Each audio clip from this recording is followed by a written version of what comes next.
Good morning, students. I welcome you to the English class. Today I am going to teach you poem Rain on the Roof, composed by Court Skinney.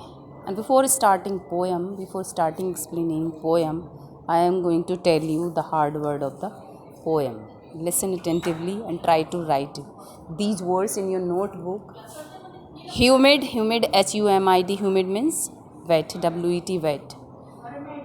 Hover over, hover over means stay in the air in one place. Melancholy, melancholy, melancholy means sadness, sadness. Patter, patter means sound of falling raindrops.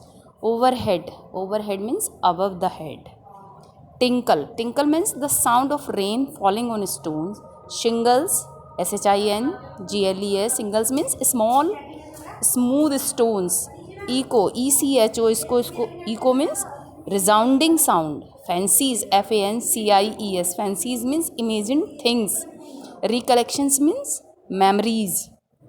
Agone means that is past now. Air means before. Darling means beloved. Dawn means early morning. Bliss means blessings. Chamber means room.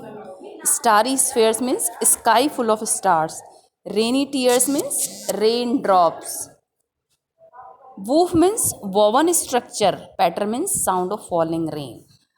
Students, I hope you might have understood this word meaning very well, and this word meaning will help you to understand the poem and read the poem 2-3 times, learn hard word and their meaning, and try to explain me when I come to the class tomorrow. Or till then, bye. Take care of you.